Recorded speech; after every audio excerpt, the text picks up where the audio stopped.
How's it going, fam? Welcome back to Erica's EDC, and today we are talking about something that is very controversial. It is very hot in the community right now. We're going to talk about simple steels, carbon steels versus super steel. This is something that I have been talking about for a little while on the channel, and I think like 2 days ago, I posted a video about this topic, introducing some testing I'm doing between these two knives, which are literally the same exact knife. They are identical other than the fact that they are two different steels. We have 1095 and we have 10V. And a lot of people liked the video, but of course you've got a couple of people down in the comments that are like, 1095 is gonna blow the 10V out of the water in terms of toughness, blah, blah, blah. Like, this would fall apart if you tried to do anything with it. So we're going to talk about that today because there are so many myths in the community, and I want to give a short presentation of why the spooky super steel thing is such a myth. Okay, so we're going to be using some S110V and some S125V as examples here. But this is going to be a little bit of a rant video. I have a lot to say. It's probably going to be chaotic. Let's get into it. First things first, Laren Thomas is not God, okay? Like, I'm sorry to burst your bubble. He's not God.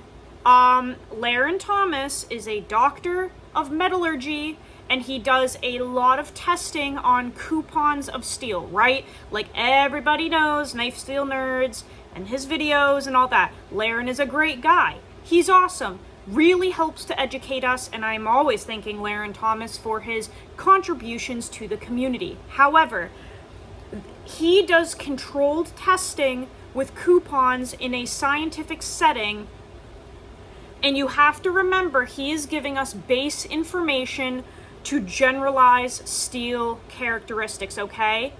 Now, you can argue me until you're blue in the face, saying that everything Laren says is correct and that he's God. That's fine. If in your world that's real life, that's okay. In my world, I can take information given by someone like Laren. It will give me a base idea of how a steel should perform, but me and my brain, I know that you can really play with geometry and heat treat and hardness and get different characteristics out of specific steels, right? It's not a one size fits all thing. You can really play around with knives. That's the cool thing about especially geometry, is that geometry, knock on wood, in most cases can override everything, okay? So a good example would be if you take 10V and you want to beat the crap out of it, you can thicken it up a little bit, give it a thicker BTE, and it shouldn't fail. Or if you have 1095, which is known for having poor edge retention, you can really thin it out like this knife, which is only 5 thou BTE, and this will slice for longer because it is so thin, right? So I have geometry in my favor with this, even though this knife has poor edge retention in terms of composition. I can really thin it out, have very thin BTE and nice slicey thin geometry, and even when this knife goes dull, it will still cut and slice because it is so thin. So geometry is extremely important, and it's probably the most important thing in a knife, followed right by heat treat, hardness, composition, all that stuff, okay? So we know from watching channels like Cedric and Ada, we know from watching Steve Kalari, we know from the tests that Josh over at, I think it's PM2OG on Instagram, we know that a lot of these myths about tough, simple carbon steels, they really are myths, right? You can take super steels, high hardness, even sometimes thin geometry, and you can do things that these steels would never be able to do. Why? Because they're outdated. I'm sorry that that bothers you. Some of them are outdated. There are things on the market that do everything this can do and more, And that's just how it is. That's called evolution. It's called changing with the times. It's called science, guys. It's just how it is. And the whole, like, there's always a compromise argument is coming from people like this that just love 1095 and 80 CRV2 and whatever. There are steels where you're really not compromising anything. And I don't, again, you can send me all the links you want from Lair and Thomas. Magna Cut at a higher hardness is not really compromising anything, and you're going to have to go look at other videos and other research done by other people other than him, okay? You also have to remember, he is such a large figure in the community that he almost has to play devil's advocate against himself, because he can't just, like, talk incredibly about Magna Cut all the time and say it can do everything, because people would be like, you're only saying that because you're biased because you helped create it. Like, Laren, I've got your back on this one, because Magna Cut literally basically can do everything. It's nearly, like, it's stainless, okay, guys? If you force it to rust with salt water, you can, just like anything, but, like, Magna Cut is stainless. Magna Cut has phenomenal edge retention. It's incredibly strong against edge deformation. It's very tough. You can bring it up to a high hardness and nothing happens. Like, Magna Cut is a prime example of a steel that doesn't really compromise much, okay? So, the other argument for the bushcraft boys is that they only pick 1095 in the field because you can't maintain a super steel in the field, right? You can't sharpen it. You need diamonds. You can't maintain it. Let's see about that. Let's see about that, okay? Because I have two knives here that I showed at the beginning of the video. They are both in very high hardness super steels. We have S110V and we have S125V. If my memory serves me correctly, S110V has, I want to say, 9% vanadium, and S125V has, I think, 12%. Please correct me if I'm wrong down in the comments. That equates to a really good distribution of vanadium carbides, which we know are harder than chromium carbides. If you want ultimate edge retention, you generally pick a steel that produces a good amount of vanadium carbides. That's what makes the steel cut for longer, right? Because we all know that they're harder than chromium carbides. So these both have decent percentages of vanadium in the composition. They're both super steels. In theory, I should not be able to maintain these on some sort of pocket sharpener because you can't maintain them in the field, right? If we listen to these guys, we can't take care of this on something like that, okay? So I'm gonna lower you guys down, and I wanna see about that. I think there's so much old, like, information that maybe used to be true that people just can't let go of, and now it's turning into, like, straight up false information that people just parrot and parrot and parrot, and it's really unfortunate because we do have people like people pushing the envelope with their products, like Levi at Northern Knife Works, Kyle at the Scrawny Lumberjack, Steve Kalari, Super Steel Steve of Kalari Custom Knives. We've got that guy over in, like, Switzerland or something. I want to say his name is Roman. I could be wrong. Dude, he sent a knife to Josh over at PM2OG, whatever the hell. I think it was Rex 121, 71 HRC for a hardness, crazy thin, and Josh chopped a brick in half with it on camera using a mallet and the knife and smashing through a brick, and there was, like, basically no edge deformation. Like, you gotta realize, guys, geometry overrides everything, and also there's so much new information out there aside from what you can get from Laren fucking Thomas, okay? Nothing against him. Love him. He's awesome. I've talked to him. He's great. So, this is what we have here. We have a work sharp pocket sharpener with a ceramic rod on one side and a diamond plate on the other. It's extremely coarse. I've had this for years. As you can see, in the old days, little Miss Romy, Nicole's dog, chewed the end of it. She gnawed all of that off. This is very old, very used. I have 2 knives here that I've been using extensively for testing. As you can see, they have not been cleaned. They've been used, and they're also extremely dull. Okay? Extremely dull. See that? Used. Same thing with the S125V. Used. Dull. Dull, dull, dull. Dull, dull, dull. Okay?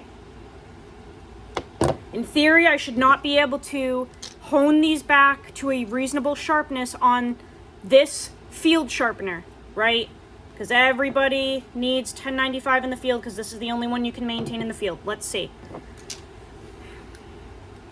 We're just going to do a micro bevel on each one.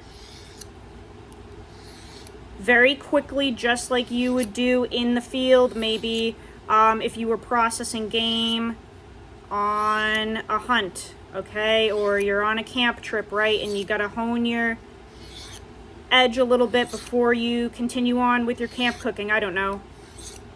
A lot of people carry these little pocket sharpeners. Also, if we could stop pretending that people don't carry this. This is like 3 ounces probably. It is so light. It doesn't weigh anything.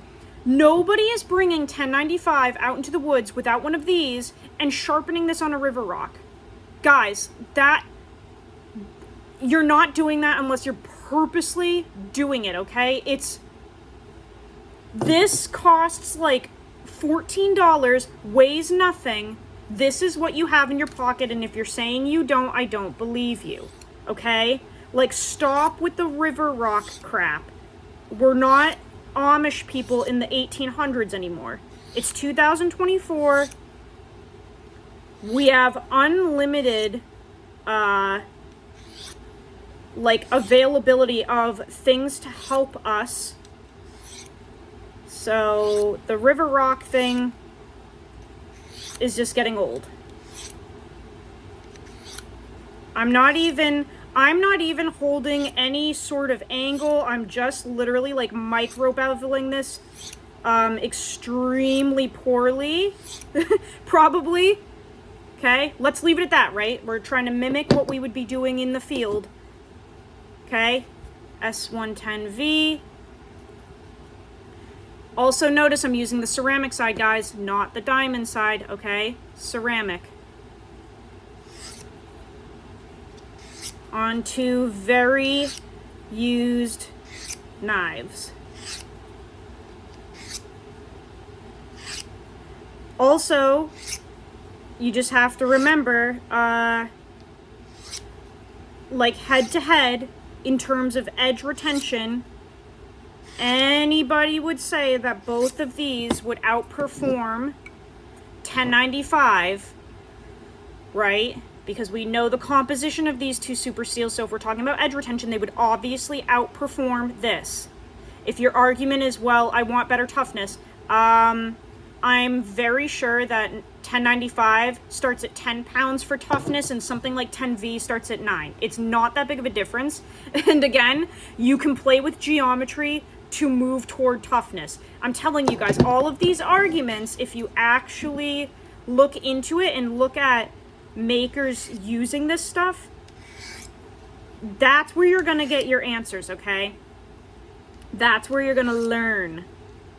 And I will say, I can't completely blame some of these people because those resources are not out for the public, right? Like, production companies don't generally teach us a lot.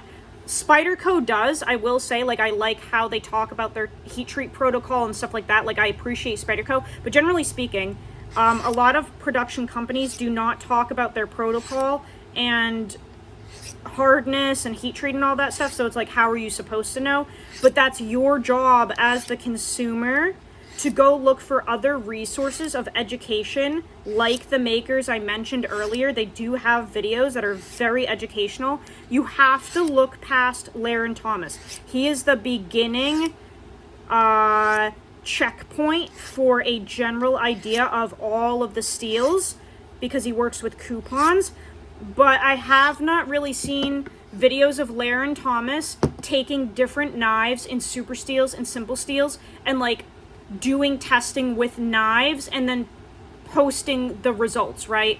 That's not his job. He's a doctor.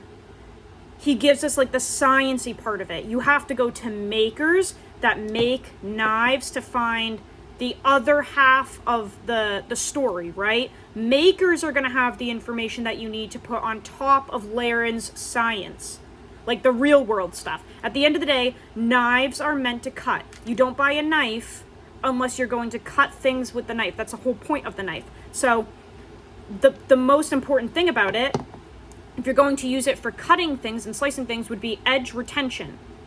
Edge retention. So most people would want a steel with good edge retention. I am so fired up about this. This probably sounds like an old Erica video.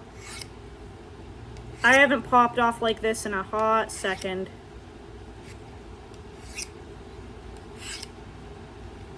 Okay. Let's see. Got some printer paper here, okay? Just normal printer paper. I don't have like magazine paper or telephone. I don't even know if they make telephone books anymore. If they do, I don't have access to them. And I'm not going to cut paper. These are not going to cut paper towels, guys. We're talking about like field maintaining a knife, okay? Somebody the other day was like, we're only going to believe you if you cut paper towels. Fuck off. All right, ready?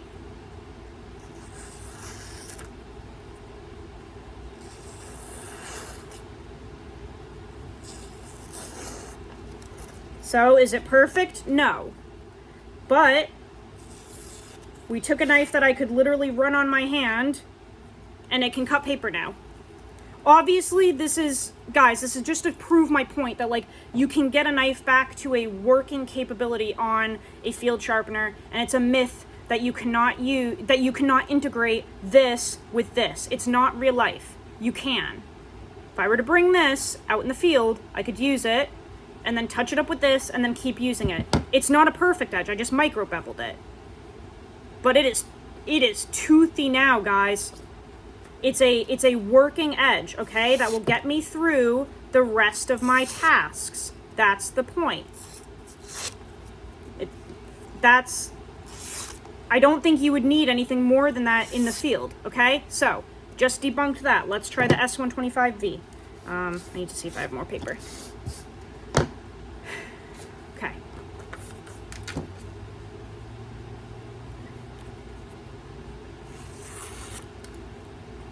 That seems sharp.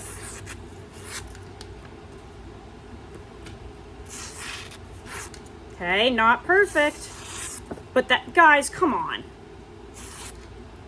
For a knife that we could run on our fingers and our hand at the beginning of the video, because it was so dull, this is a working edge that you could continue your tasks with out in the field. It's not real life that these are not, that you cannot maintain these in the field.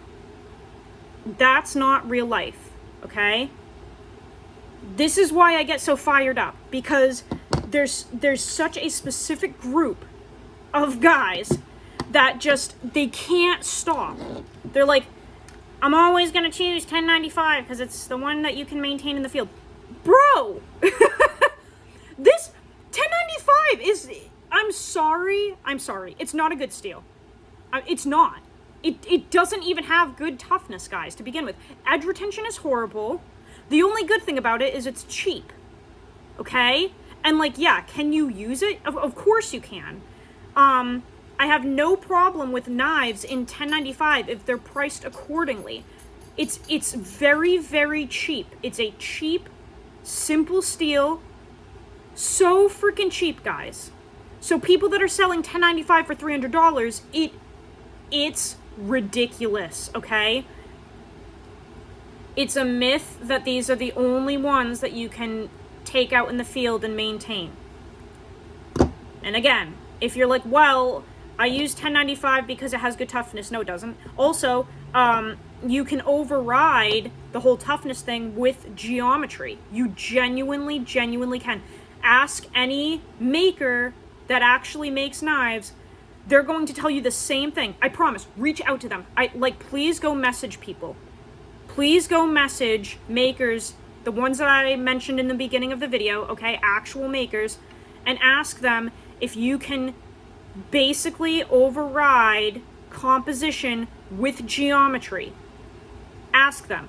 I swear to God, I heard about a guy that's in the blade sport thing where they go through the course and they chop stuff down, and they chop 2x4s and shit. I'm 99% sure that one of the guys that's a champion in that uses a knife in 4V, a massive chopper in 4V at 65 HRC. And what he does is he uses geometry to his advantage. So not only does he have the composition of incredible capabilities of 4V, he makes sure that it's not going to break during the blade sports because he plays with geometry. That's what he's playing with, okay?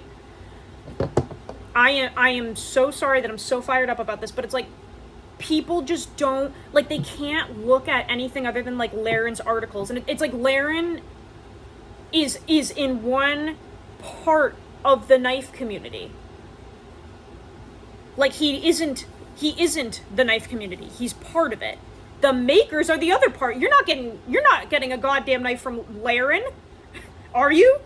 I guarantee you're not. The only thing that he's done is teamed up with Buck Knives to make the Laren, which is a little pocket knife. That's not him making knives and selling them to you guys. He collaborates with companies like Buck and made Magna Cut for us and stuff. But you have to remember the makers are the ones using Laren's steel and making the knives. They're the other half of the equation. So you can't just read Laren's science articles and be I know everything about 10V now.